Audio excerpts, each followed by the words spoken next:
Welcome to Answers from the Universe and the Andronicus transmissions on Wolf Spirit Radio, Ever Beyond Radio, and Studio 9 Jam on YouTube. With your host, Jessica Ariel Morocco, featuring JP as the voice of Andronicus. Please visit www.readingsbyrael.com, that's A-R-A-E-L.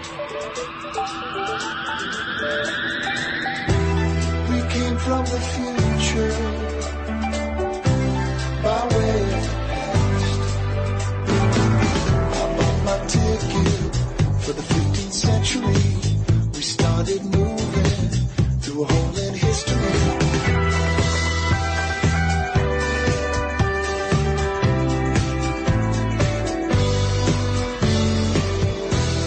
You're listening to Wolf Spirit Radio. Hello, everyone, and thank you for joining us today at Answers from the Universe and the Andronicus transmissions. As you can hear, I lost my voice a little bit. I'm trying to find it again. Oh, sweetheart. Well, yes, you've been very, very ill. I was, some kind of weird flu or whatever, but I know that everyone has sent me remedies. I mean, there's, you can't say I've got a cold on the radio. You just can't.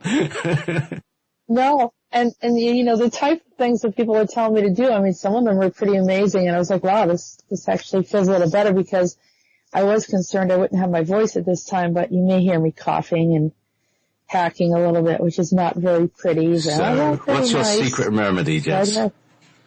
What's your secret remedy? Yeah. What has brought you back from the brink to this almost fully functioning state? A high vitamin C, vitamin D, lots of tea, and I also have one of the green powder that has all the nutrients in it. And I was drinking that with almond milk and staying away from all dairy. Gallons of green muck and stay away from the inflammatories. Yeah, and green muck. Water with a little bit of oregano in it. Yeah, water with a little bit of oregano in it. You ever try that? I mean, it's not the most pleasant. Sounds like it's got a bit of a kick to it. Sounds like you're drinking pizza. No, it's hot. Oh. I don't know how to describe it, but you have to put just like a tiny few drops in a big thing of water, because it is so potent, and it kills parasites, bacteria. And also I did the cider vinegar, the lemon. I think I tried everything, and it actually, got my voice back. I mean, you couldn't hear me. It was bad. Well, you all sounded a bit crook yesterday, as they say in Australia. Just from various things. Actually, Max was literally crooked. He fell asleep with his neck in a bad position, isn't he? Yeah. Yeah, I've had how's your neck been? Have you had a stiff neck recently? Neck's good. Neck's good. All right, lucky you. It's just throat, right? Everything else is good, other than my voice, the one thing I need for my life. But that's okay. Maybe you need to take a rest, sweetheart. I know. People say you're on the phone all the time. I know. It's just the way it is. But that's the nature of the business, isn't it? It's like you be on the radio. How could you not be on the radio, right? Yeah. Yeah. So, any news? What's news today? News today is that we're going to have the Zoom room next week. Those of you that we have 51 members of the private Andronicus group on Facebook. Awesome. Wow. That is a real awesome, And, it's, who'd have thought, we had 3 listeners a year and a half ago, and now here we are, a multinational network, they said. And you'll be doing all the work. No, she said you'd be doing most of the work. What I'm referring to is a little, reading. We had a micro reading from an astrologer a couple of years ago, before Andronicus turned up. And Jessica was just doing her normal, just like regular radio host, interviewing people and stuff, just like all the others. And then suddenly this character comes through. But the astrologer said, "Oh, you've got karma together, and you got this and that, and you're going to be building a network." And we didn't have any idea what she was talking about. And this is it. It's quite fantastic. So, hello everybody. It's good to have everybody here. Yeah, definitely. And it is surprising, but it's so pleasant because the people that it's attracted are wonderful. I mean, it's such a blessing to me. I just can't even say, that they're fun, they're delightful. And, I think that they want to see the earth change, but they're not bitter. They're very proactive. And, I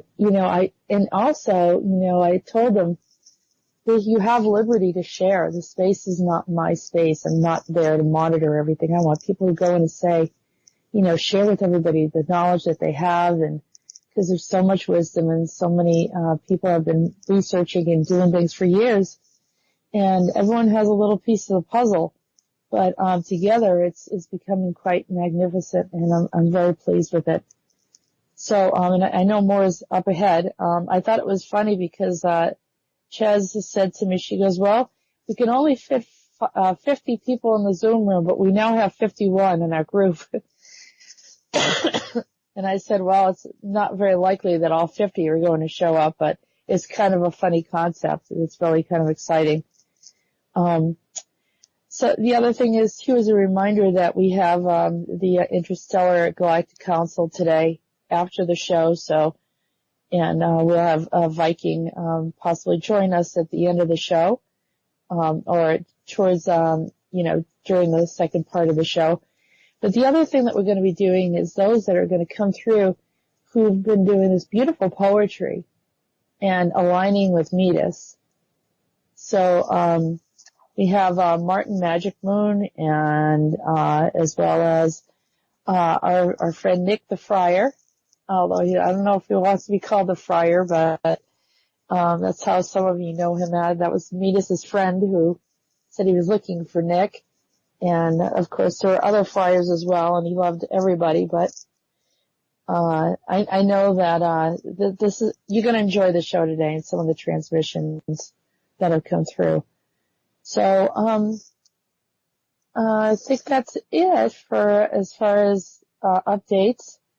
And so in the second hour we'll have some of that shared songster. If they're going to sing or they're going to read the poetry, I just want you to hear it and be a part of it. And if anyone else has something to share, maybe we can have an open mic, if you know what I mean. We can have call in, and people could share whatever they want to share. So that'd be pretty fabulous. Okay. I used to run open mics. Did you know that?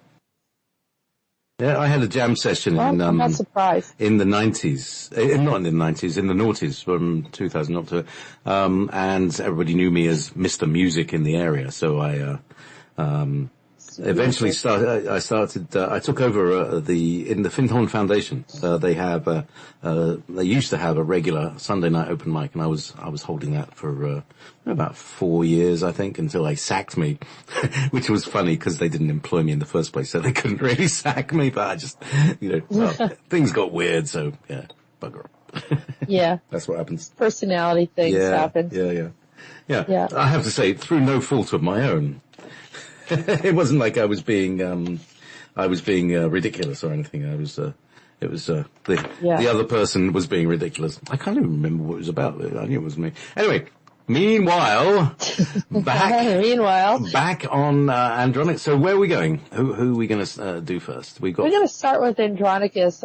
You notice we have Dryden is going to be here. I noticed, yes. He had a message for us today, yeah. I was surprised too. I was like, well, I haven't heard from Dryden in a while. Mm.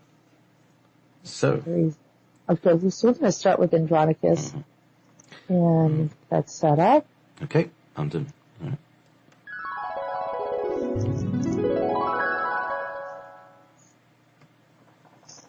Hello, Andronicus. It's nice to see you.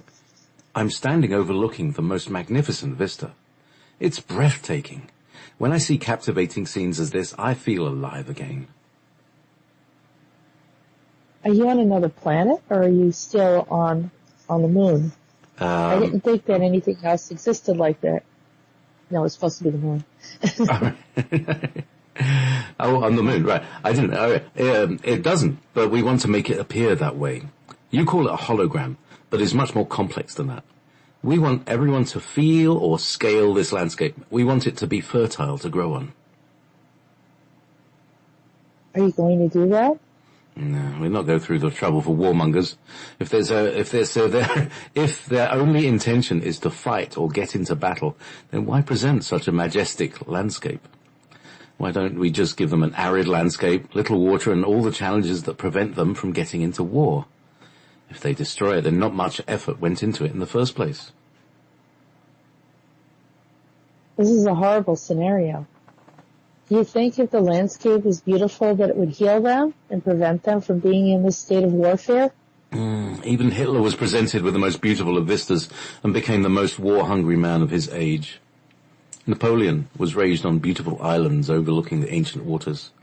Genghis Khan beheld the wondrous snow-capped mountains, and the Aztecs, Incas, Mayans saw the rich, lustrous rainforest and breathtaking landscapes and could not be filled with bloodthirsty sacrifices and human desolation.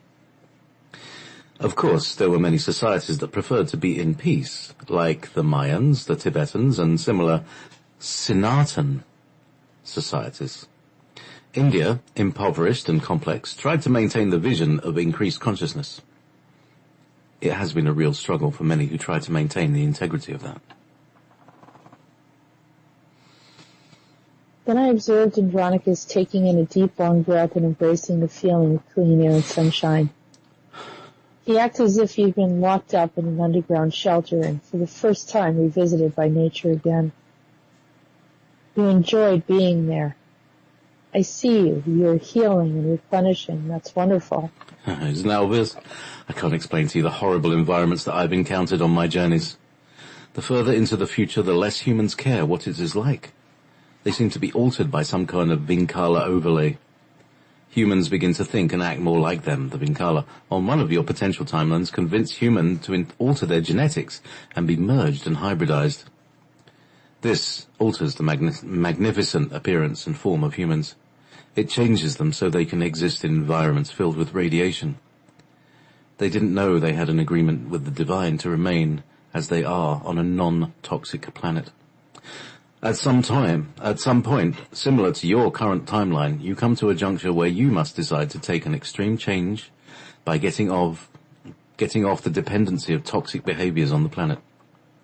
You must realize your dependency to anything that is adding pollution or to land waste to your planet. You must release your dependency to anything that is adding pollution or land waste to your planet. I know you know all of these things, but the shift is more dramatic than you anticipate. Can't say anything today.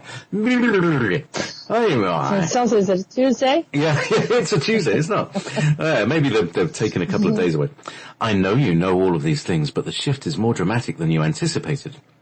We are trying to alleviate all of this to a minimal stress. At this point, the stress points upon your planet are creating a place of natural responses to occur. The wars have been the perfect distraction to all of it. I agree. So you're saying it is the Vinkala, or the reptilians, who are orchestrating all of this? That is how they took our planet. They are claiming to be better, after some have had mind control chips and other means that kept them under this hive mind thinking of destruction. They claim to be better than they were before.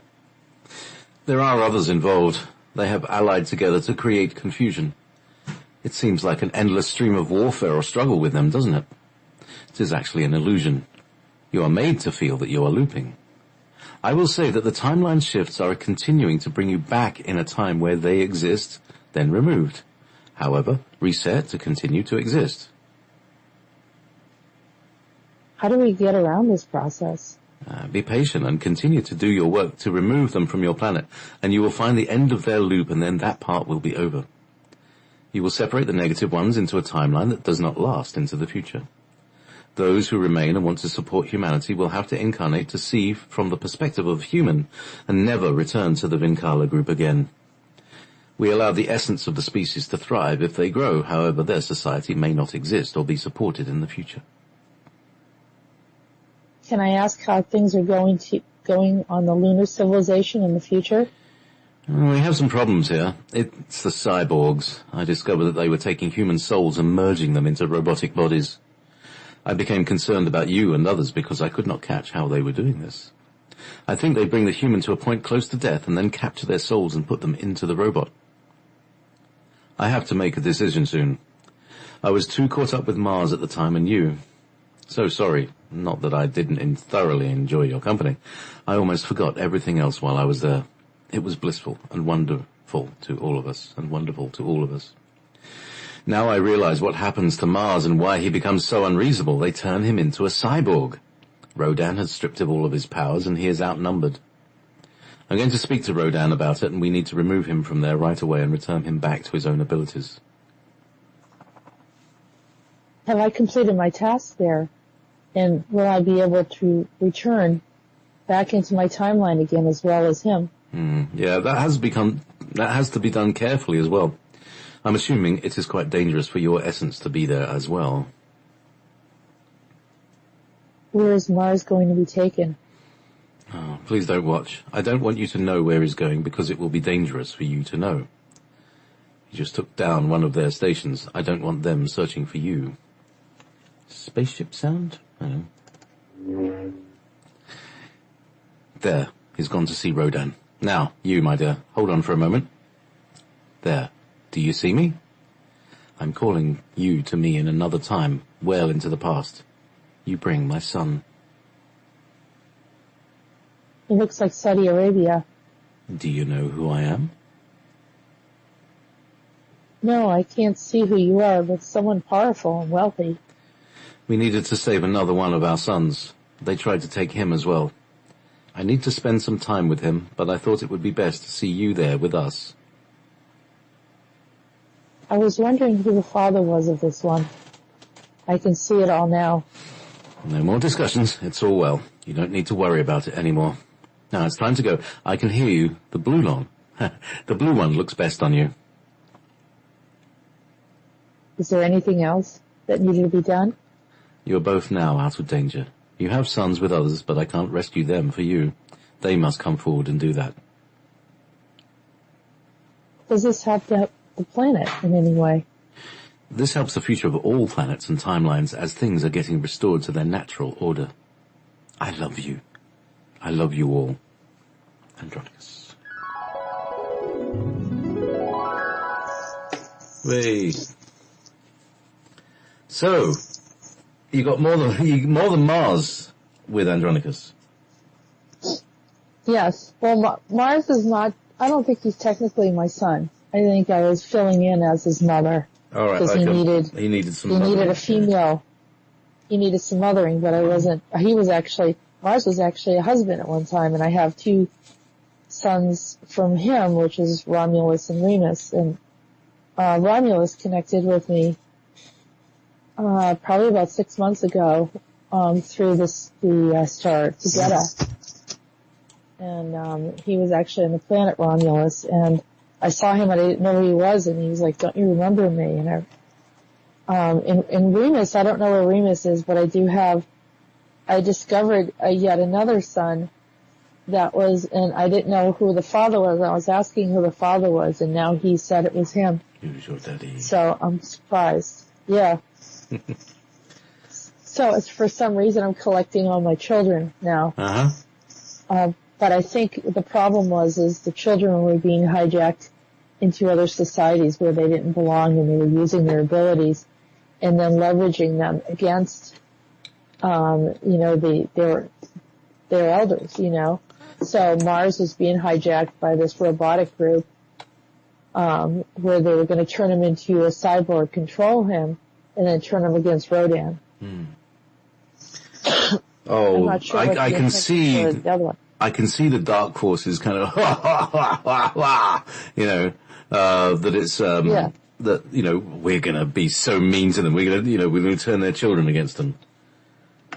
Right. Yeah. To turn the children so that but also the children are very gifted. And in the case of Mars, they hid who he was. They were just capturing all humans on the the moon in that time and putting them into these cyborg bodies. So, I think that before Mars left, he found out what they were going to do to him, and he kind of destroyed the station. And then they just beamed him out. Wow. So that's why they didn't want me to follow where he was going. Yeah, it's kind of weird, but at least I'm out of that future event. Yeah. Maybe I'll feel better. It may be that the symptoms you're experiencing, the result of you merging with that timeline, that future self. It could be, yeah. It's like you've got a kind of what do you acclimate? You say we say acclimatize, but just kind of get all the things sorted. So, where to next, my dear? To Rhodan. Rhodan. Who's your daddy?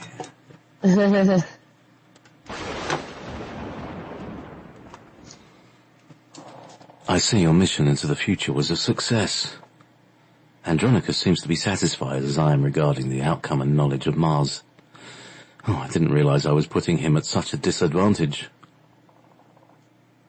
To be perfectly honest with you, Rhodan, I felt he did the same to me as well. Too many had tried to abduct me in this lifetime, as it is. It is highly upsetting and disruptive to my life. We had problems coming in from all junctures. Oh, that's Rhodan. Oh, I see. Yeah, I thought that didn't like you. We had problems coming in from all junctions. It was hard to watch over everyone. So many civilizations were inhabited as the timelines leaked in many rebels from alternate realities. They don't want to know what is going to happen to those who did this. Anyhow, I regret that you had encountered these misfortunes. As I am observing it, it seems that they are more troubled by what they had to deal with in taking you. You held yourself well, I might add. However, it is not to understate the trauma. They are quite disturbing in nature. So tell me, now that Mars is safe, do you think you can move on to a better and more harmonious experience? I would love to, but you know as well as I do that many on the planet are not happy at this time. I do understand that and see that as a problem. We are trying our best. One timeline affects many others. It's much more complex than a wave of a hand. Is there anything else that we can do to support the changes here? Can we do anything to alleviate some of the control systems? You can by keeping a strong focus on what you want. Don't believe the lies and untruths about your future. Hold on to what is yours, what I had promised to be your birthright. Many of the other species are leaving who came from the alternate space. The worst will never go on their own, The worst will never go on their own, so we are preparing an evacuation of the entities. These are not humans, but those entities that attach to humans. Their time is up and past the hour, if you know what I mean. I would have removed them sooner if I didn't have so many other societies at risk. It must all be in a perfect, synchronous way that aligns just right. I, and only I, know when that occurs. So try not to be burdened by it. I can see your patience is running thin.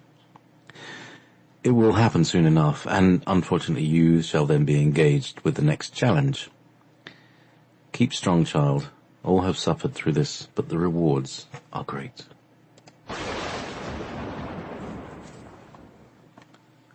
Our hapless heroes still slept through the traumas and anyway.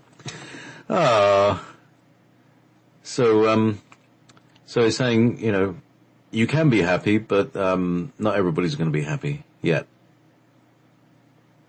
Right. Or something. Yeah. I think that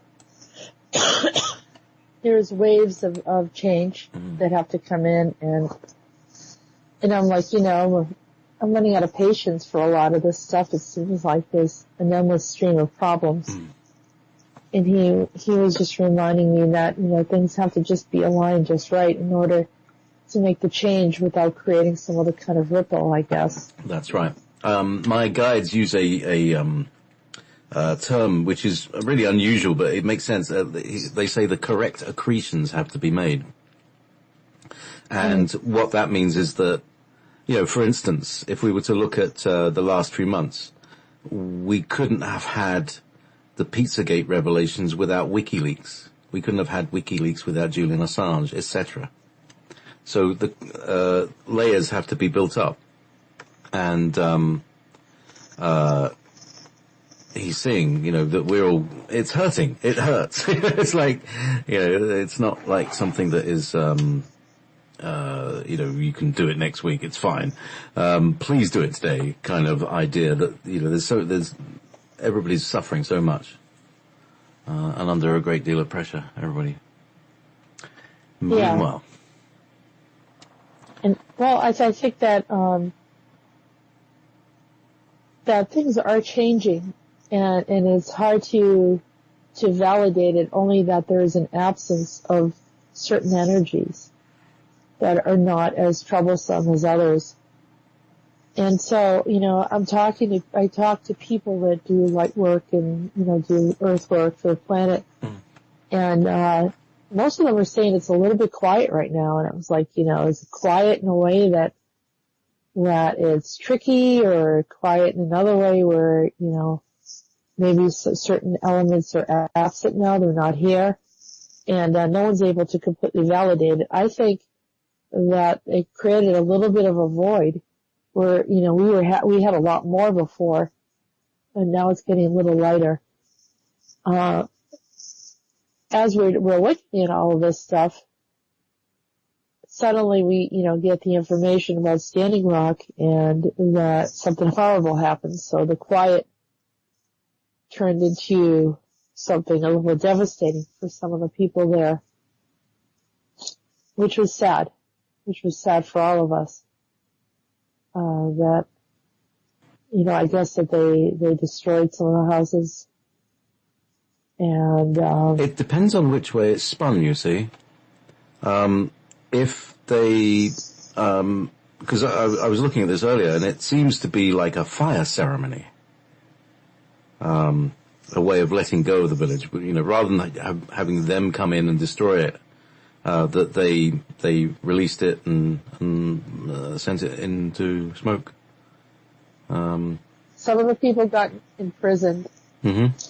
And for those of you that know the history of what's gone on in that part of the world, years ago I was in a march for a gentleman by the name of Leonard Pelletier, who was wrongfully accused of killing someone. And a lot of it was, the government involvement in the area. And I marched for him, and to my knowledge, he's still in prison for a crime that he didn't commit. I do get concerned about all of those that are thrown into prison during this time, and I hope that they don't get lost or locked in a way that's unnatural. I mean, technically, these people are on their own land. If they want to sing and dance, if they want to celebrate and worship, that's their right. But that right has been taken away, and that's a big issue, which means that could happen anywhere. The other part is the water, of course, which is we can't survive as a species without water, nor can anything else that sustains us survive. That's the animal kingdom or the plant kingdom. So it's a much bigger issue. And we think of it's just a native issue. It's really big. It requires a bigger conversation. Yeah, it's a planetary issue. It's very big. Well, the other thing is, sorry, Jess, but the main thing is that these people can't be human. These people who are doing this, who are making this happen, cannot be human. Or they are so influenced by a non-human influence that they are like that. And isn't that the domain, the jurisdiction of Rhodan and people? That there are people on this planet who are making such a mess, and it's, I'm pretty sure that they're the same people who fracked Mars all those millions of years ago and caused Mars to explode, to burn. Because the atmosphere was inflammable because of the fracking. Right. So, it looks like they're the same people still there and they want to do the same thing to this planet. Well, yeah. I mean, Andronicus was essentially saying it was the reptilians. Now, if you ask anyone else, okay, it's not the reptilians. No, the reptilians are all good now. Well, some of them might be. But obviously, there's other people that believe it's, the Cabal and the Greys and other. I think they're all allied together. And they need to leave us alone. Yeah. Well, this is what, Alex Collier calls the Orion Consortium. The Greys, the Reptilians, and the Nordic Aldebrons. The guys in People of Earth, that's the comedy show. That was quite a good show. Right.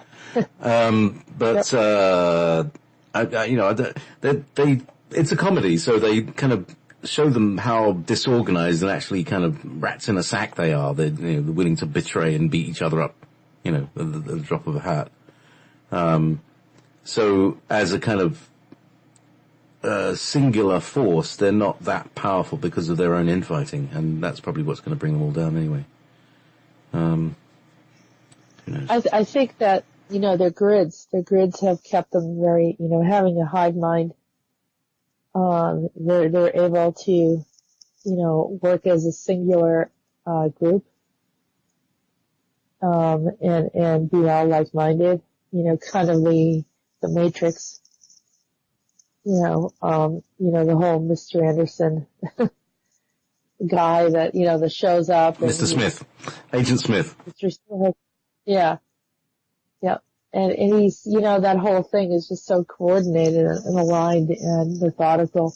And that's more of what it feels like, less like these bumbling idiots, because I think we could have gotten around that. But I think that they're much more, methodical, and that's what I've encountered. They seem to know where to be and what to do. They're always one step ahead. They have access to the timelines. It's a tricky situation, and then add the archons to that. The complexity of it all. I don't want to be defeated. I don't want to be sitting here feeling disempowered, but I want people to assess it and not underestimate their ability, but also just be all the wiser and smarter when you have encounters or dealing with them, and not allowing them even an inch. Like I said, last night on the show, on Max's show, someone showed up portraying that they were someone else coming into my house. And I saw them with my third eye, and I could hear their voice, and I could see them physically, and I told them to leave. And we have to do that. We have to not entertain these energies and not allow them into our homes, not allow them to affect what we do for work or anything like that, and not consent in anything that they're doing, so that they lose. Essentially, we are their fuel. They're here because we give them something. As soon as we shut them off, that's it. It's over. But we haven't. A lot of people are dependent on a lot of the stuff that they love. They love to use the loosh from us. And if we shut all that stuff off, but we also need humanity to be in agreement with that and say they're not going to participate in it. So if they're not participating in their systems, then there's nothing left, right? Starve them out. That's the only way to get rid of a parasite. You can't kill it, but you basically make it less appealing for them to be there. Like Mac was saying, certain reptilians don't like chocolate or the taste of tobacco, for instance. So people smoke and eat chocolate to keep them away. Other people have other excuses. Yeah. I don't need an excuse to eat chocolate. I think it's lovely. Anyway, go on. The native people have been smoking, that's part of their practice, is smoking tobacco. I mean, there's little things that we can learn from the indigenous people that we've forgotten. And I'm not saying that you just sit around and smoking, but you could also burn it. And they also burn sage and some other plants that are sacred. They're sacred because they have a natural way of repelling certain energies and keeping the area clear. So, well, it's something to be learned. But, I'd like to go on a break right now. I know it's early, and we'll bring in a song, and then we'll come back and finish the last two. Okay, yeah, you need to rest your voice as well. So, do you want the one that you suggested? Yes. Because we've got, let me just bring that in, and this one here. This is Donovan with Donovan? Yep. Go on, you announce. This is Donovan, the hurdy-gurdy man.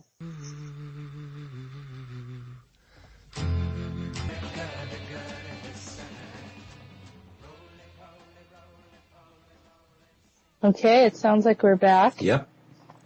Here we are. All right. Good song. Yeah, all right. Good song. Yeah, good old song. All right, so we're going to go to Dryden next. Dryden? Mm-hmm. No, I didn't really have a tune for Dryden, do I? Well, anyway, he'll have one of those. Hello, my lovely. How fare thee? I'm quite composed in my work. I see you are thus engaged with yours. The reason for my communication is of a business nature. I wanted to let you know that we, in the Hollow Earth, are preparing for a transition. I can't get much into it now, but it will affect the upper realms of humanity. Hello, Dryden. I know you don't come to me often. Tell me, what is this about? What's about to happen?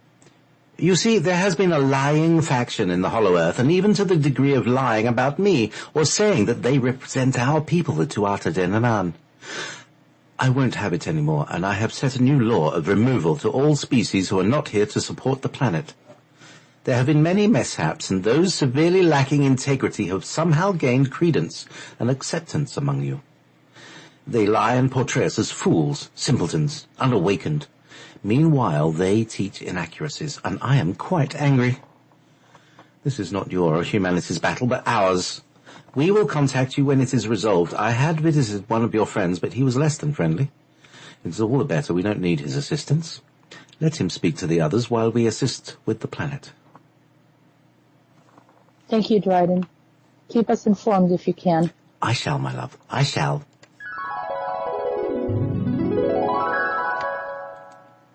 Yeah, see, Dryden is a kind of posh Meetis. Yes. Yes. The two sides of a coin, Oh. Do we have a rather long communication with Meetis today? So, there we go. There's some strumming here. Well, he said that, Dryden, I'm excited. I don't know, he seems to be on to something there, so maybe there'll be a little bit of a relief, that he's going to take care of something for us. Paul's saying, is this Zora? Dryden to the rescue. Yeah. It's funny because Paul's asking, he's saying, is this Zora? And it's quite interesting because Zora does have that sort of accent as well. I mean, as I said, he's just like a posh Meetis, but,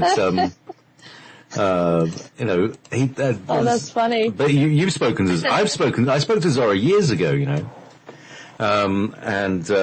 we had, he was at, Dave Corso's house, and, when Billy Fay started channeling Zora, the whole atmosphere of the house changed, and, all the animals gathered right up to him. They all jumped on the table, the little ones jumped on the table in front of him, and all the big ones around him at the back, and they completely surrounded him.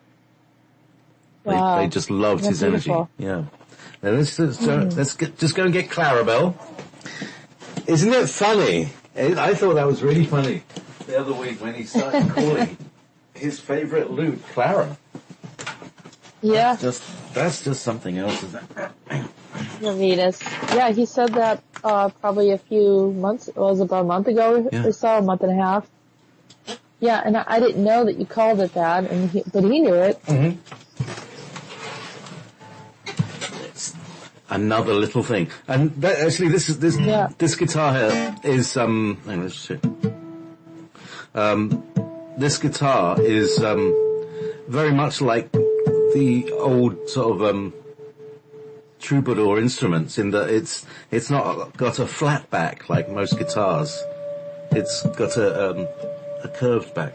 Oh, it's round. Yeah. Okay. Wow. That's interesting. Yeah. You know, we're going to have, I don't know if we're going to have some guests on from the Andronicus group. How cool. And hopefully they join us. I'm looking forward to them reading their poetry and maybe even singing their poetry. Cool. We'll see how that goes. Let's see what goes on. Anyway, so there's the tune. So, people, that is about as much notice I get of making up a tune.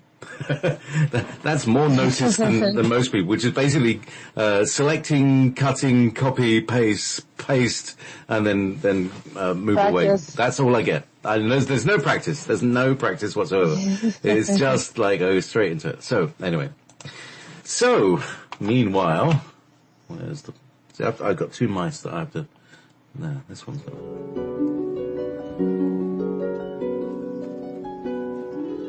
Oh, hello, my love. You fancy the happy things, I tell you. I see that many are beginning to feel my presence again. I've got this little tickle on my neck. You know the kind you just squirm over? Songs and poems and stories and love letters are not a crime. Why do we labour over love? Shouldn't we be labouring over war? I don't ever understand the nature of humans. Many ask me, why do you always have a party around you? It's very simple. I make people jolly. I tell them good stories, I dance and play with them and remind them that they will never have to be old. It is all in your minds, you know. I want to tell you about this store I went to. The man behind the counter was a bit braggadocious. Everything he did was 2 pence greater than everybody else. Often I would humour him and play his game while I put on the fancy hats, jackets and fine shoes. He never sent me from the store empty-handed. If I merely listened, he would open up his arms to generosity. I suppose you are judging me by now. Well, what I knew about him was that he was lonely. He had all the most wealthy people in the area, but not one that he called a true friend. I finally realized one day that this man, who appeared to have everything, was deep in sorrow and strained to keep his presentation as calm and well put together. I knew that it would be just a matter of time that he would open up. And so he did, like a dam opening up that was too overflowing. I'm not saying he was in tears, but rather told me about the deepest secrets of his life.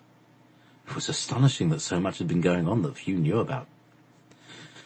I also discovered that they were about to create a fire in the village to move out some of the poor farmers. Being dislocated from their homes, it would be impossible for them to stay. So they were clearing the town of all those who didn't match the wealth and status of everyone else. Is that what you're saying? That is correct, my dear. He was quite burdened by it and didn't like the plight of the wealthy men, but was required to be a part of it in order to remain in the town. I could see that he was torn. Well, I took names and marched myself to the upper quarter of the village and sat between them. To my surprise, Dryden joined me, and he tipped a hat at me, and as I went on and about the good men, Dryden joined me and he tipped a hat at me as I went on and on about the good men and women who worked hard to grow the best crops that we could imagine. I even compared them to the great servants who worked for the finest of feudal lords. Dryden ate a piece of bread with such savour and aroma that all began to question their actions. By the time we left, the plan was discovered and the good people in their homes were saved. A lesson learned on how to win the battle without a fight. Try to be kind to many. One never knows if they have the key to access your next journey. Many blessings, my kind souls. I hear you all so well. Strumming.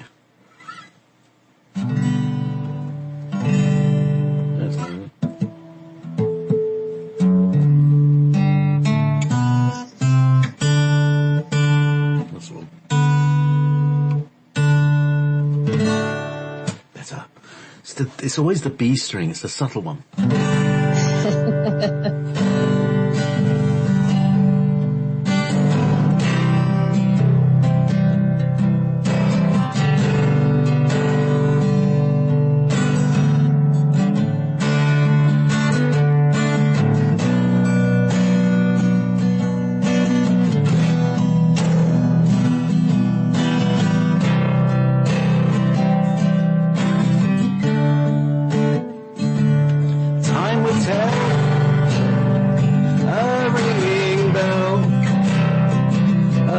is green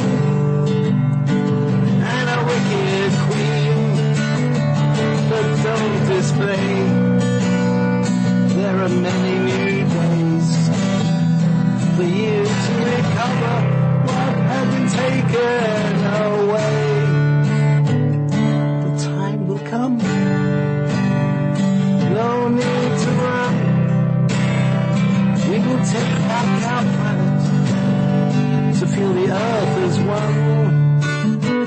Let egos flow, they have nowhere to go. Don't be caught in their idle words, don't be caught in their contrary swords. Let it happen, but do say a word. In the end you shall turn bad to good. La la la la. Turn the bad into good. La la la la. Turn the bad into good. Farewell, pretty flower. Farewell, my loving friends.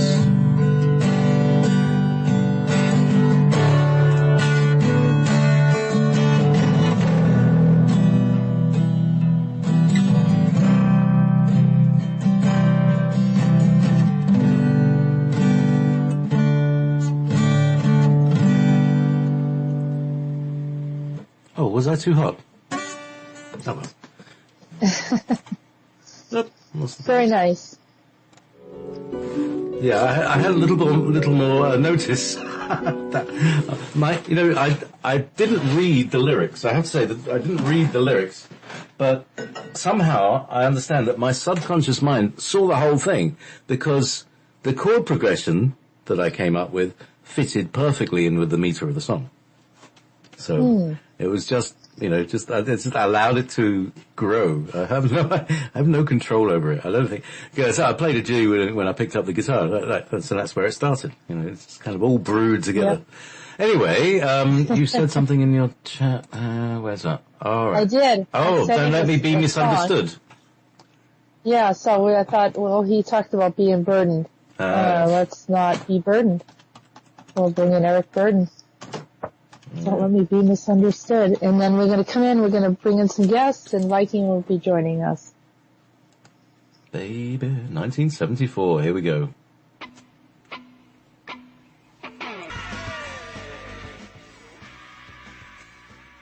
Back our youth. Right, there we go. Your misspent youth. Okay, on you go, Jess. So, I apologize. I meant to get the older version, the original version of Eric Burden's song. I think you'll appreciate it a lot more. But maybe not. But I prefer it. Anyhow, thank you for, I see there's a lot of different questions here that's going on. I want this hour to be the fun part of the show. And let everyone know that no one is fully upset. Dryden was upset. They thought that Meetis was upset, and I think Dryden was very upset because and he's not upset about Zora, Paul. He apparently there's other species that is portraying to be him, so he's not happy about it, and had some issues with some other things that we'll probably learn about later, I guess. So anyhow, we want to make this a lighter part of the show, and we had to get down to the serious stuff in the beginning, and I wanted to bring in some of the Andronicus energy and all of the beautiful poetry and fun, interesting information, thought-provoking information, Nick, that you've been providing to Andronicus. And so we wanted to bring in Nick again to read some of his poetry that he felt inspired to share with us, as well as Magic Moon. It's out there, and we want you to call in. And you can call in at any time right now. That'd be great. And then you have some poetry as well to share with us today. So that'd be great. So Nick, how are you today? Me, I'm fine. I was absolutely dreadful a couple of days ago. absolutely dreadful. And a few people actually were like that. There's a lady called Caroline, and she's part of the group now, and she was feeling very, very similar symptoms, actually, tiredness and completely drained. She suggested it was the chemtrails. I suggested it was another energy wave which had come in, which is very hard to corroborate. We were bombarded by microwaves, but in recent years I've become very, very, very energy sensitive, to the point on some days it's forced me to go to bed at 7 o'clock in previous years. And so this energy which is coming in, it's not just a hypothesis, it's a reality, because people are feeling it.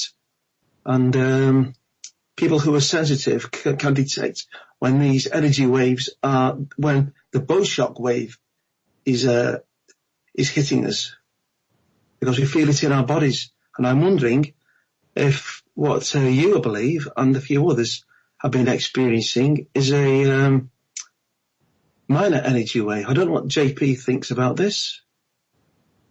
I would certainly say we're seeing the ripples, and you were talking earlier, Jess, about there's a sort of gap, a sort of vacuum, if you like, and you get the vacuum when the wave is drawing back to kind of come again, So before the big wave comes, there's a big emptiness.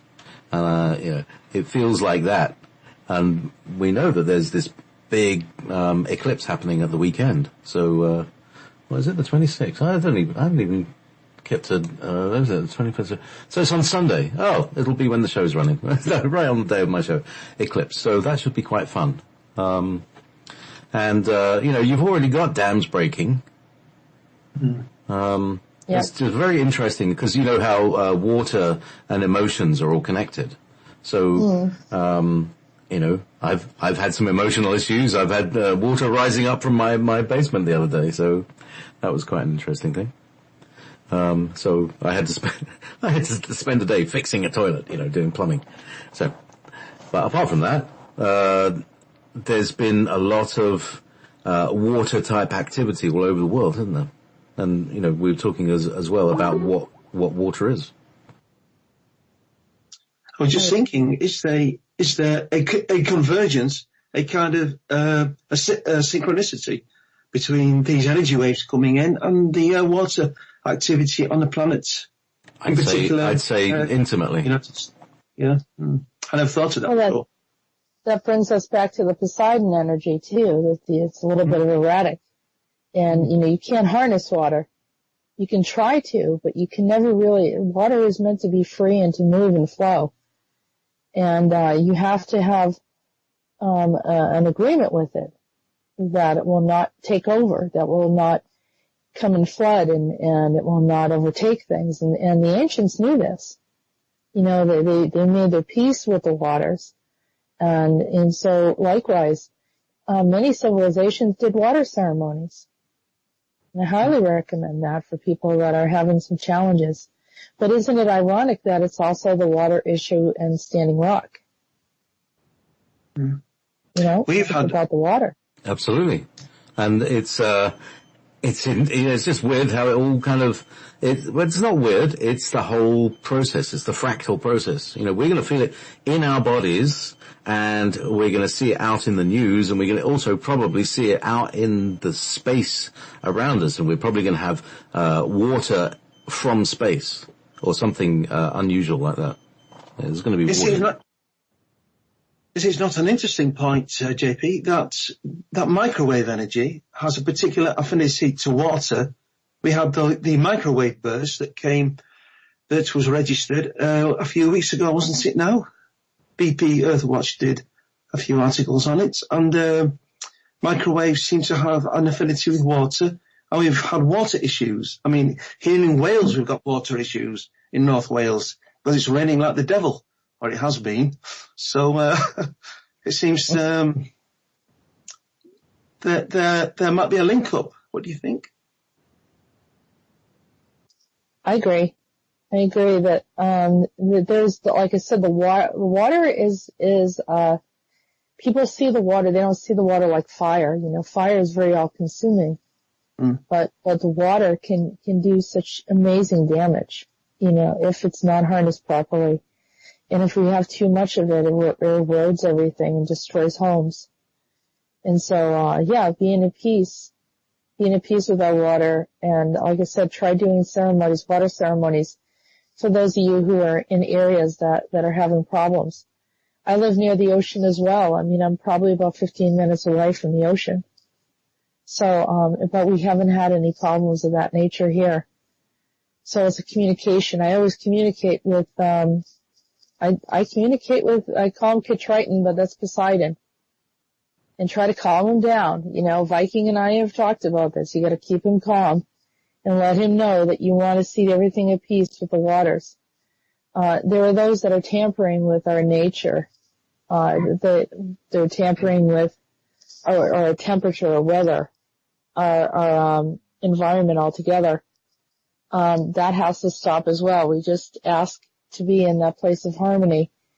And, you know, the native people would do rain dances when they needed the rain to come in. And I actually saw a rain dance. It was very effective. But, it's a balance of everything. You need the rain, but you don't need that much. And it doesn't need to be that dry either. So you don't ever want to be angry at the water because we need it, but we don't want it to come in so much that it harms everything else in the process. Is it not an interesting, is it not interesting, talking about this, that JP mentioned that the burning down of of the village at Standing Rock is a fire ceremony, and a fire is the opposite of water. Is that it's the balance? A balance, that's right. Yeah, it's all polarity, isn't it? It sure is. That's right. So Nick, you were going to come on and share some of your poetry, your beautiful poetry. How do you feel about that? Are you ready to do that with us? Yes, all happy and geared up. And my whiskey bottle is half full now, so that's no problem. Are you going to sing it like, I don't know if you play instruments, no? Sorry? Do you play instruments? Are you like JP? Were you planning on singing? No. I've received threatening letters if I sing, then my windows are... But no. The poetry just comes, it's inspirational. I was up at 1:30 this morning and I wrote a note to Andronicus. Oh. Which I finished. Well, why don't you read that first? About 2 hours later. I'm sorry? Oh. Yes, I'd love to hear it. It's posted on the Facebook group. Yeah. I told you in a message. I know that, but I want you to read it. Yeah. Well, here's a long poem, so not today. It's a long ode, and if you've not read it, have a read and see what you think about it. And I think we'll stick to the very short poem I wrote about Meetis. Okay. If that's okay with you. Sure. Yeah. I mean, if you want me to read something else, tell me, by all means. No. Read whatever you feel inspired to read today. Well, yes. Okay, then. Right.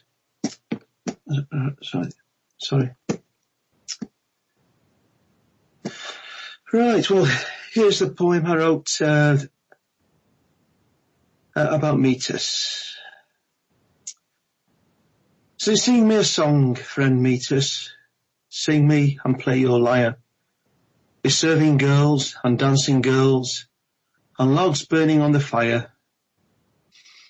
Pour me a glass of mead or two and fill our lives with mirth, while fellow creatures are gathered around us, creatures born of the earth. The wind outside may be howling, but not a soul here is scowling, for our lives are filled with light, and our gaiety lasts well into the night. So, that's just my little ode to Meetis. Oh, it's beautiful. Well, was yes. really beautiful. I thought it was longer than. Yeah, it was lovely. Yeah. And, as I say, the ode to Andronicus, it's pretty, I'm pleased with it, put it that way. So if you want me to read it another time. No, go ahead and read it while you're here. You sure? Yes, please. Right, so bear with me a minute while I just, wait a minute, I've got my browsers mixed up, which can be painful, I promise you. So, while you're looking for that, I just want to mention while you're looking for that, we're gonna mention some things that's going on in the chat room. Someone mentioned that, Meetis talked about a fire that they were trying to do in the village today. So that's interesting. There's another incident of fire, and Viking mentioned California is being deluged with what is being labeled as an atmospheric river of rain. It's more rain than we've ever seen in 20 years. It's pretty bad, yes. Yeah. I don't know whether it's man-made or not. If it was manufactured like the drought, or if it's simply nature sort of resetting the balance after the drought. Yeah. So, I just want a maintenance point, Nick. When you're not speaking, would you be able to click the mute button, mute your microphone when other people are speaking because of the background noises there? But yes, yeah, can you see where it is now? Oh, no. The next one along, you just click the camera off. The one next to it, there's the microphone. Yeah. Yeah. So, but when you finish speaking, and because we're going to bring in lots of people, and I'd like everybody to do this as well when you're on the call, unless you're speaking, mute your mic. So, and I believe that Magic Moon Wizard actually has done so. So, when I bring the other two in the call, or I'm going to bring Saffron, and if you could mute your mic when you come in. Anyway, on you go, Jessica. Sorry about that. Okay. So Nick, why don't you start and read the Andronicus poem, the Ode to Andronicus? That'd be beautiful. You have to unmute now. There you go. There you go. It's like a Pavlov dog, isn't it? Hang on a second. Let's just greet Saffron or Lana. Thank you very much for joining us. Is there anybody else that needs to join us, Jess? Viking. Viking, I'll bring Viking in. Okay, I'll just bring him in now, because I need to go and eat something. So there you go. Thank you very much, everybody. Okay. Okay, Nick. So why don't you read your poem now, and we're gonna see who else is joining us. Right. Well, this was written at 1:30 this morning, and it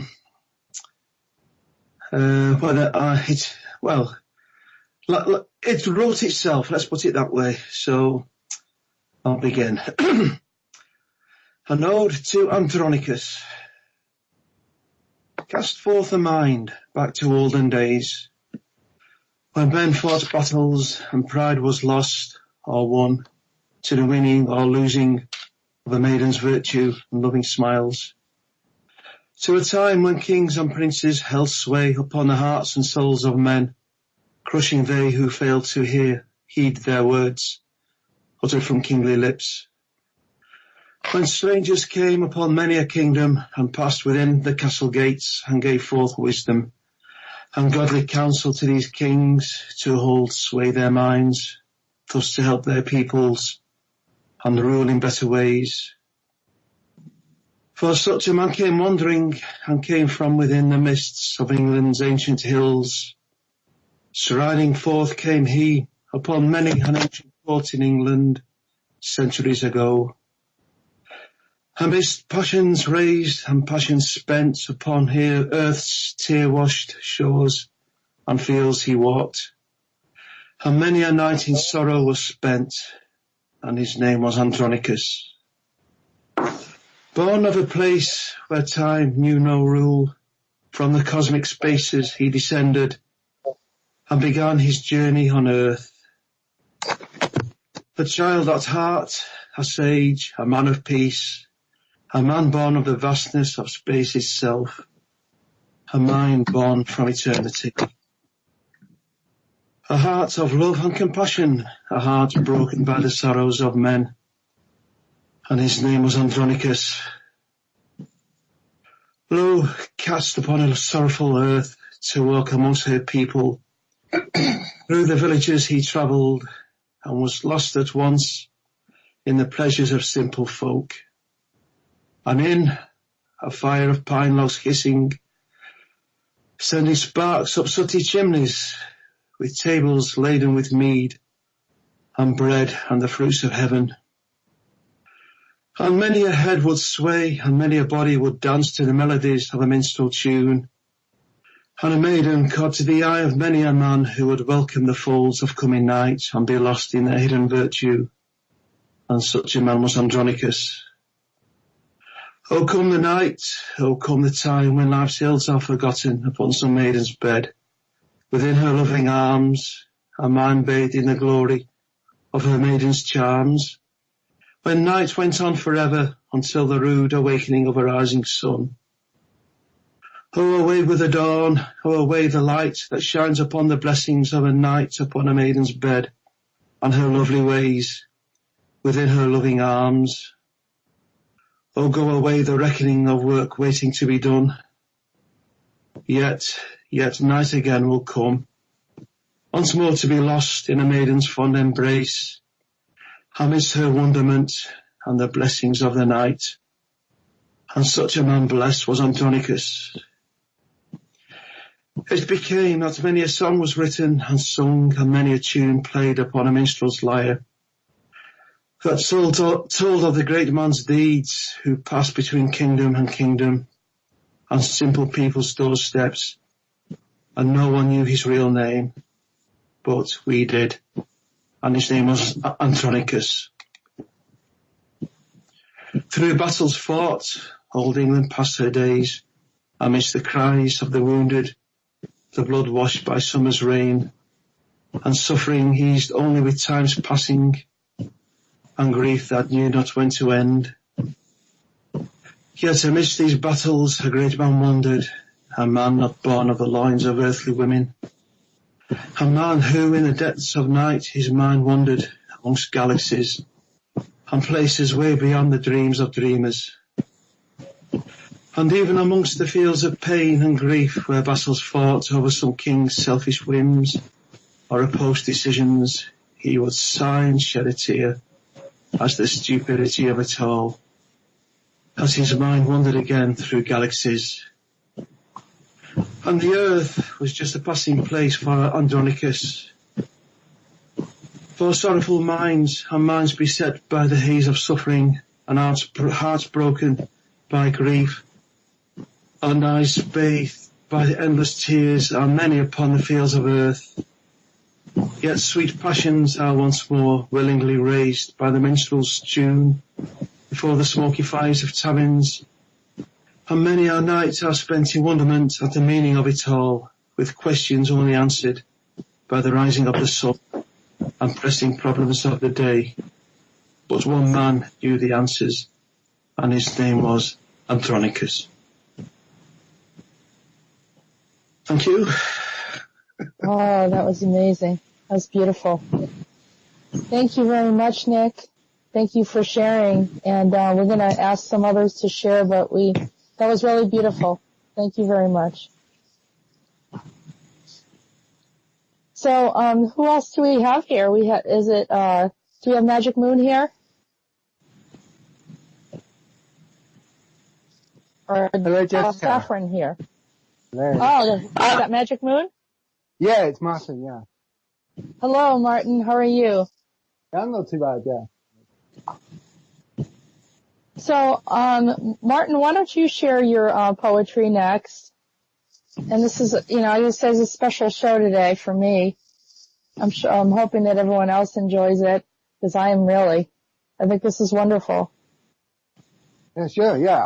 I was going to try and do the songs, but I just messed it up, I think. So, kind of just read them, and maybe another time I could do the songs. Can you speak a little bit more into the mic, Martin, and tell us where you're from? Yeah, I'm from Daventry, Northamptonshire, in England. Okay. Yeah, it's a like small little town. There's not much happening here, so don't have much to do. I performed at Spratton Festival a few years ago.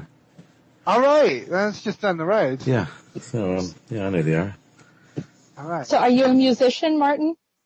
I used to be like a bit of a sort of singer, sort of writing songs, stuff like that. Not that great. I've always. I think we're losing you. I can't hear you. Sorry, we have the issue. Lana, would you mind muting your microphone? I can see your thing lighting up. It's affecting. Okay. Your mic is very hot. So have you done that? Control M. Lovely. Oh, no. Keep going. No. Can you click the mute? How about that? Yeah, that's the voice is all right. You need to back off the mic a bit, but you need to mute it while other people are speaking, and that's the button next to the camera button. Do you see where that is? Nope. At the bottom of the pictures, where all the 5 pictures are, there's 4 little buttons. I kind of lost that. Okay, then try Control and M on your keyboard. We can't go on with that unless you do this. Okay. Yeah. Control M. Yeah. Did that work? Can you hear me? I can still hear you. Try it again. Just do it once. Just press it once. Well, why don't you just disconnect me for now? Okay, I'll call you back in. Okay. All right. Sorry about that, Magic Moon. Go ahead. All right, am I back? Hello. Yeah, you're there. You can speak a bit closer to the mic. Everybody's very loud. Okay. I've that's lovely. That's perfect. That's perfect. Yes, perfect. All right. Okay. Yeah. I was just saying, I'm not really a singer or songwriter. I used to write songs, and I've always write poetry, and I write stories, like anything creative I can do. So, but I was gonna like sing one or two, but I'd probably just mess it up and make myself look really, really bad. So I might just read them out. Okay, whatever you feel comfortable with, you're amongst friends, so okay. You do whatever feels most comfortable. Don't worry about making a song up on the air live, because it never happens. I probably can't do that actually, because I've got my guitar in front of me. So do it, brother, do it. JP does it, yeah. Yeah, I'm no one special. I'm top liver, so just you do what you do. Okay, I'll read a few and maybe I'll sing one because they're pretty short. So okay. So start. Okay, I'll start with this one. I kind of sort of heard the show like a few weeks ago, and I kind of sort of had this vision of Meetis, and kind of heard it last week, and I kind of just come into my head to write some stuff about him. So here goes.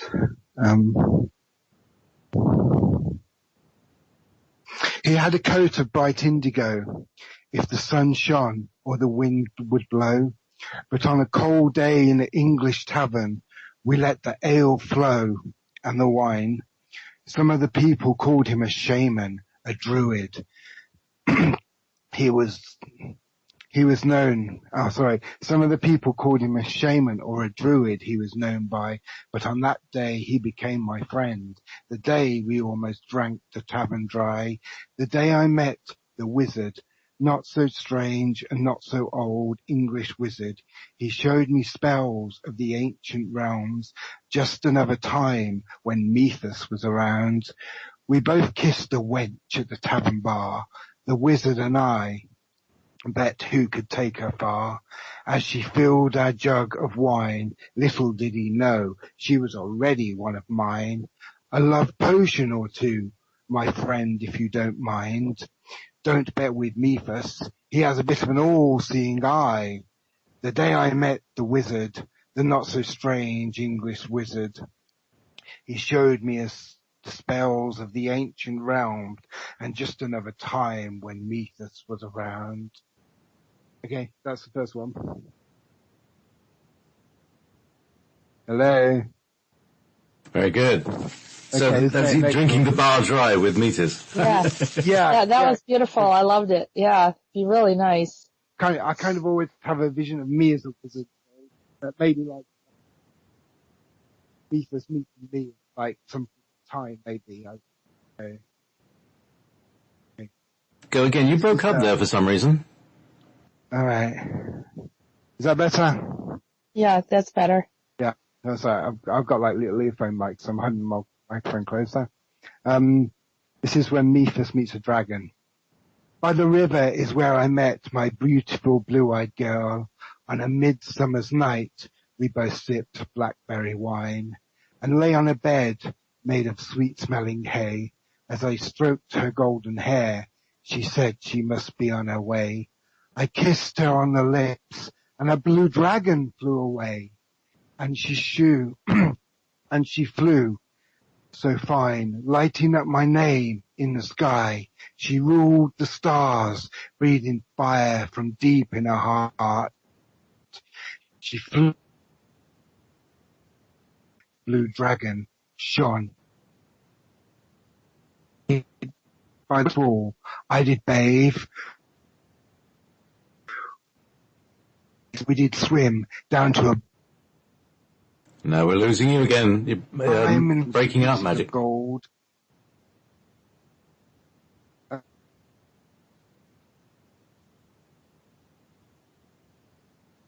Yeah, we lost you completely. Anyway, let's bring him back in. Let's just reset the call. Yeah, maybe there's something wrong with the connection. Yeah.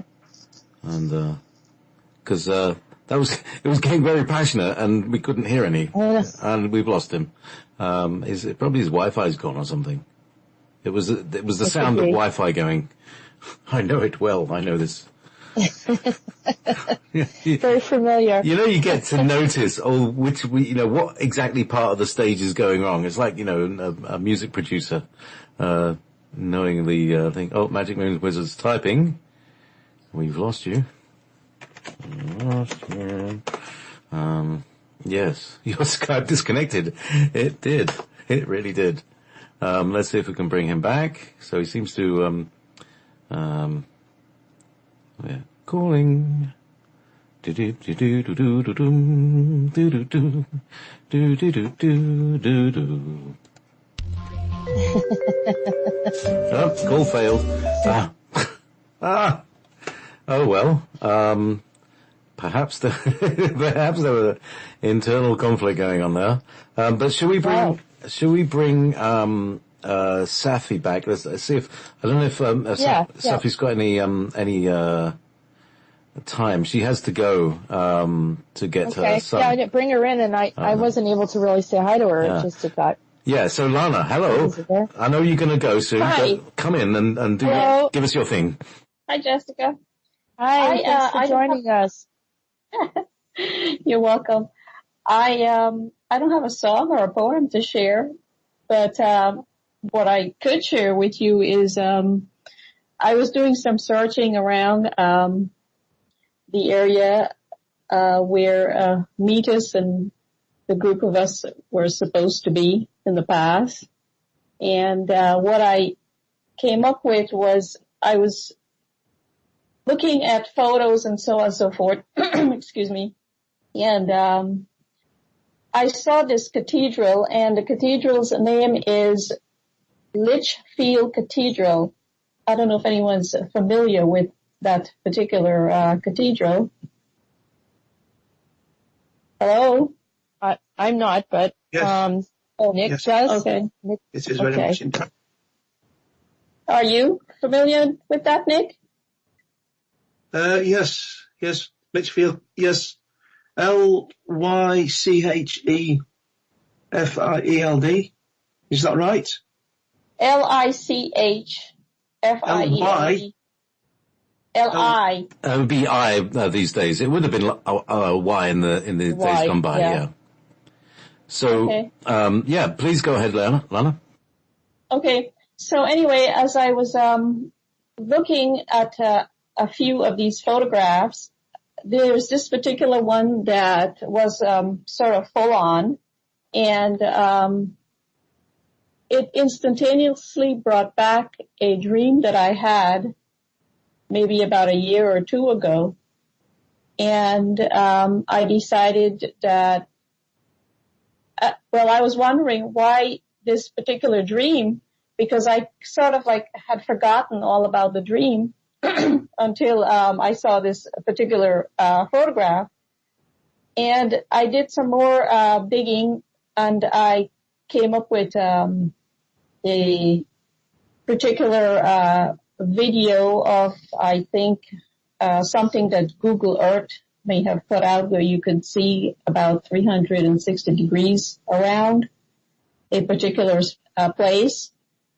And it's sort of, in the dream, I could remember these places in my dream, or from my dream, I should say. I was sort of walking from the back of the cathedral to the side, and then I came around to the front side of the cathedral. I'm looking at the building, and as I was looking at it, I was thinking to myself, this place, the facade of the building was sort of like a whitish, eggshell white or a tan color or something like that, and it was really huge. And as I turned around and I was facing the opposite direction, where my back was facing the cathedral, I saw like a street, and there were houses along the street there. And I was thinking to myself, why is it like this? And the dream sort of ended as I was looking at that. But in my dream, I realized that I knew the place. I was there before. But in my wake state, I knew that I've never, ever, ever been there. So I was wondering if it's the same place from where Meetis and all of us had met before. Well, even if it wasn't, can you describe how you looked, how you were dressed, or whether you're male or female? Did it seem like the same time period? I was me, just having a dream. Okay. And in the dream, I saw the place, and I knew the place, and I knew that I knew it. But it was my current self revisiting in my dream this particular place. I see. Yeah. Sometimes people actually see themselves dressed in clothing where they're going through this scenario of visiting, actually being a parishioner, maybe in the church, or walking by the church, on their way home. But that's a start. That's very interesting. Yeah, to have that deja vu or recognition of a location is very likely that you've been there before and have lived there. Now, as far as the location, Nick, you know the location. How far is it from Stafford? I don't know. I would have to do a search on Google, but the idea comes to me. If indeed we are all joined in this group, might it be that over time, over the next few months, we should all be having, or some of us should be having, group memories? Right. I think that it does happen, especially if you were to start looking at some of the old pictures and seeing how it's laid out, that the memory would start coming. Like, for example, I recognized a pub as soon as I looked at it, and that was very helpful when Chaz and I think it was Anthea started to compile all the information. And I apologize if I don't remember who actually was involved in all the historical stuff that started coming up, and I think even Feathers brought in some stuff. So you start looking at it, and it might jog your memory, and then different scenarios play out. Just write them down, and that can be added to the archive of the group. We're going to have to do that. if you're taking this seriously, and I'm beginning to take this a bit more seriously, not that I wasn't in the first place, but it's turning into a bit of a rabbit hole for me personally. A very interesting one, I must admit. Basically, what we need to do is to, when we wake up, obviously, as you suggest, we should make a note of dreams from now on. I must do this as well. A lot of things happen when we're driving, when we're in a delta state or in an alpha state, for instance. I have no memories of being a fryer. I've not even worked in a fish and chip shop, for that matter. But you've been, I think being a friar is like being celibate and being devoted, spiritually devoted, and, you know, having a cause or a purpose. So, you know, you put a title on it makes it one thing, but it's really a lifestyle and a way of looking at things. I've been celibate all my life, and I've no desire to change things now. Certainly not to my age, obviously. Yeah. But so it's essentially the same. All my life, that could be a connection. I don't know. Yeah, you picked up that lifestyle of something that you've lived before, whether it was this lifetime or another. But unfortunately, I'd love to keep on talking. We had some other guests. I know that I invited Viking on. I don't know if Viking, are you there with us? Jessica, could I make one more point before you move on? Oh, absolutely. Okay. Well, the building was built between the year of 1195 and 1340, and it was built out of sandstone. So the color of the building that I saw in my dream was sort of a very whitish color. So that would make sense that this cathedral would be that color, even though it has faded and, you know, tarnished and all that now, if you look at it. But in the dream, I was seeing that original color. And you had said that it was probably during the medieval times that we were living during that particular area with Meetis. And the medieval time would have ended around 1485 or so.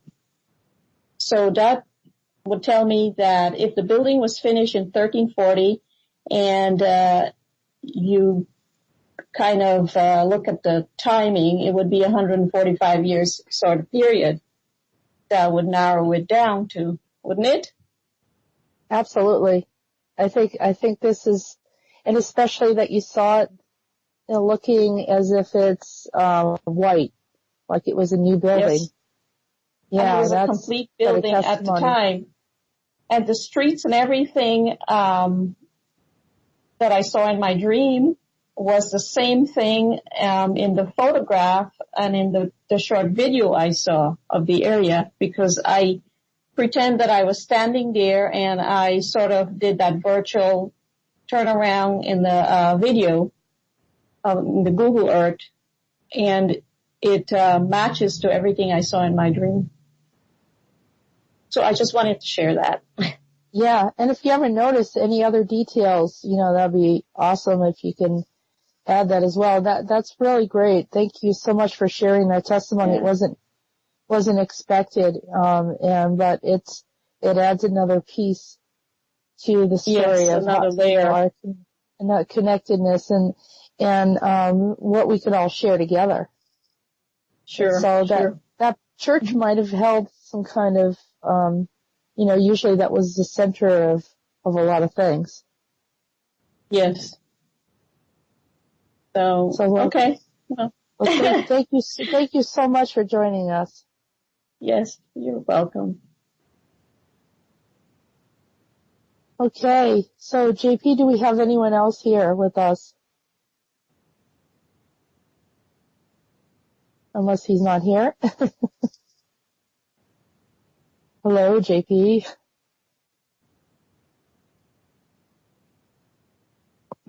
So JP? Jessica, I'm here. This is the Viking. Oh, Viking. Hi, how are you? Thank you for joining. Hey, how's it going? Pretty good. So, I see that you made some comments. Nick, you can join the conversation. You listen in, and you want to join us. I have lots of respect for Viking, and I love what you say, Viking. Thank you, Nicholas. It's very inspirational, and it comes from the old heart. I can tell that. So I have some insight on your melodies that you're experiencing. You expressed at the beginning you were feeling fatigued and kind of your body was going through a cleansing with your allergies. 2 days ago, yesterday, I was recovering. The day before, I was absolutely dreadful. Right. Really dreadful. Almost. So what's happening here is between the eclipses, the moon and the sun, we enter what was called a portal. And these portals are designed to give us an opportunity to reflect and to really understand that as we move into this new paradigm of light ascension, that we have to do an investigation of our aspects of ourselves that are holding us back. And these portals are designed to amplify that energy, right? So it's kind of like a cleansing or a clearing. So when these portals open up, we will be thrown into a paradox of these energies that no longer serve us. And they will play out. They'll play out in our daily lives as situations that will invoke a response in our subtle bodies. Our subtle bodies being our multiverse of all these emotions that we experience, pain and suffering, judgment, insecurity. The list goes on, fill in the blank. And so the universe will create escape in your life that will invoke these because our subconscious, unconscious wants to do this clearing. So all these situations are stacked. They're stacked one on top of another, and you have to go through them one at a time. And so as you start to understand, you get situations that might invoke anger. Well, this because there's anger. It might invoke insecurity or rejection or abandonment or a sorrow or just some saying is that all these emotions are being invoked for a reason because they need to go. We need to shed these. Because they're taking up our precious space. They're causing us to be entangled. So as you let go of these, your body actually resignatures itself. It goes into your codex and DNA, and that pain and suffering will be resignatured out of your DNA. But so what you have now is a body that's off balance because it was being balanced with pain and suffering. So it has to go through what's called a cleansing. So the melodies of fatigue. Yes. Are you talking at once about a catharsis and a synthesis at the same time? Exactly. Yeah.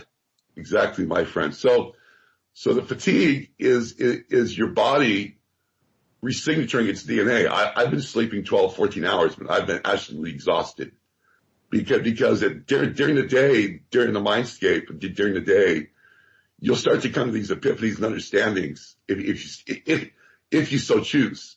If you so choose to move forward, you will start to connect with your higher awareness, which is guiding you to have an understanding of your true essence and your core self. And as you start to align yourself with these new energies, then during your dreamscape at night is where all of these are played out in your dreamscape. And as your subconscious, unconscious mind plays them out, it validates these experiences. Again, validation is the key here because you can't move forward until these energies are validated and brought to some kind of understanding. As they're validated in your dreamscape, this is where your DNA undergoes its resequencing and resignaturing of who you are. And your quantum DNA and your codex then is brought to life. You start to get these higher sense of self and these memories and these understandings, and you start to connect with your higher consciousness. So this fatigue is more or less a healing process. It's showing, if nothing else, you're reflecting in essence of yourself that is actually awakening. And so what's happening now is these portals are designed to do the clearing. And as I mentioned on our last show, the 22nd, which was, I believe it was yesterday, through the 25th, we're now going through what's called a light influx from the galactic suns. We're being bathed with a new form of energy. It's kind of a delta wave that is literally replacing these old patternings. And so they're quite intense. And so you just have to more or less drink lots of water and give yourself lots of sleep and just disconnect and be very aware of these responses that your subconscious, unconscious mind is portraying. You know, it is a time of cleansing. It is a time of reunification. It is a time of resignaturing. It is a time of resolution as we evolve as humanity on this planet.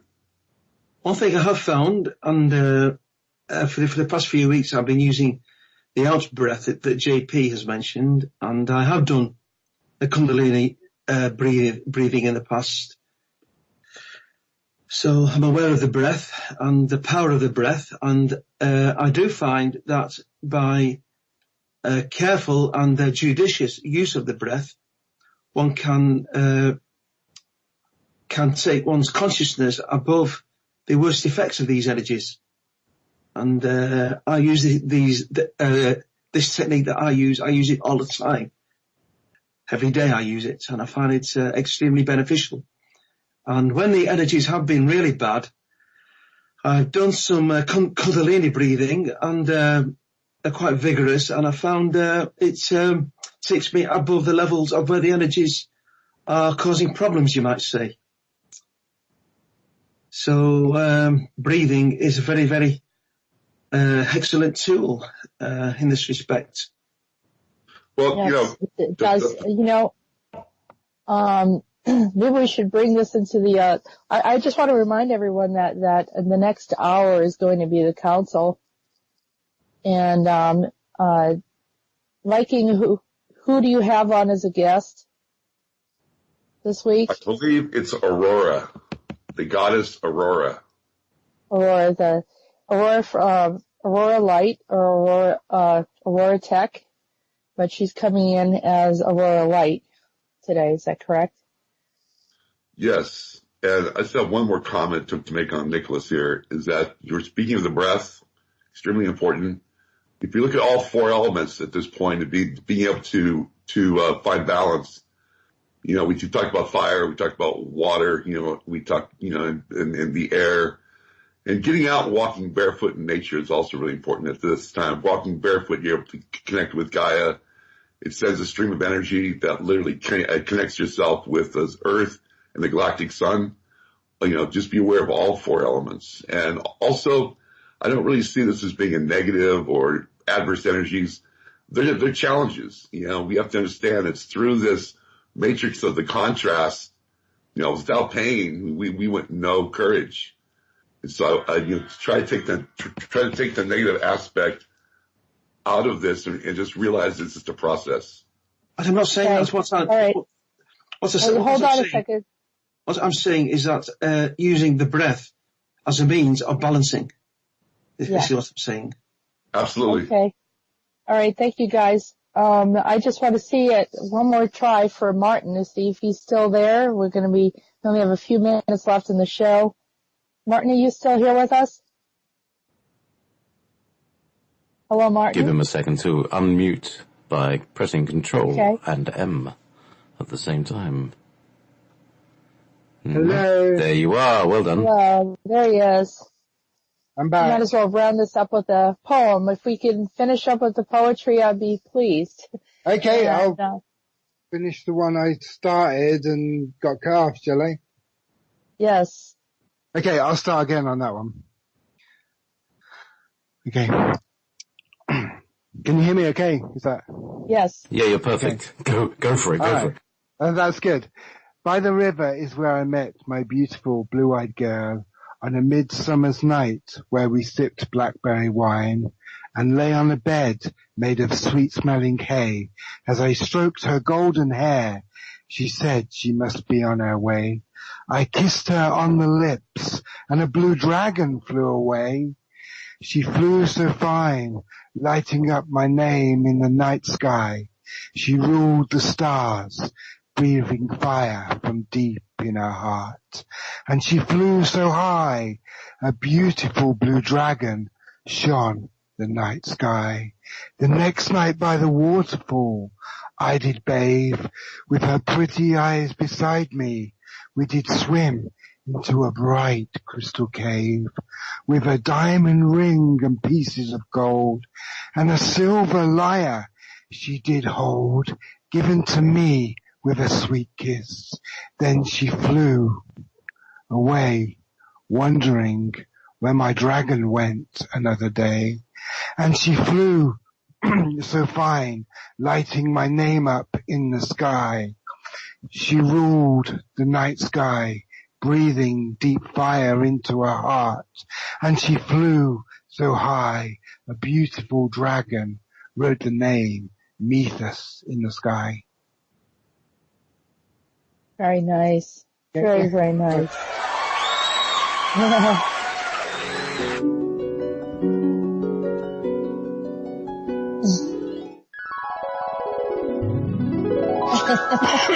Well, boys and girls, it's time to go home. We've had a lovely time. Shut up. Oh no, I thought we might get one more poem in there. Well, no, I think we're No. well, we've got to give way to the next show here. Okay. So it was Martin, very lovely, very nice pictures there, Martin. Thank you. Martin, it would be really great if you come back next week and finish up what you had, and maybe you can sing it for us as well. Yeah, So, definitely. I'll give something a go. I don't know how good they'll be, but I'll give it a go. It'll be brilliant. You sound lovely. You sound like you got a good singing voice, mate. So we'll see. I'm fine. I used to, but I'm not so good now. Yeah. Well, let me just close here and just say goodbye to everybody. Okay. And I want to say thank you to Nick. You're wonderful as usual. Thank you. I appreciate you sharing all your wisdom and light. And Viking, we're going to get a lot more Viking the next 2 hours for the Interstellar Galactic Council. And I thank you for joining me on the show, Viking. I also want to say thank you to Saffron. You're wonderful. Thank you for your story. Appreciate you sharing your heart with us. And of course, Nick, Martin, thank you so much for, we had some technical stuff, but you're going to come back. And of course, JP, thank you so much. You always do a wonderful job, and I appreciate your time. And remember to give and donate to the station. And also, I'm I'm an independent worker, so if non-profit organization. Well, you're more of a profit than a non-profit, but well, I am profit, but if people want to open up their hearts to help out or contact me for a session, please do so. We got a lot ahead of us. Thank you, and see you next week. Many blessings. Lots of love. Peace.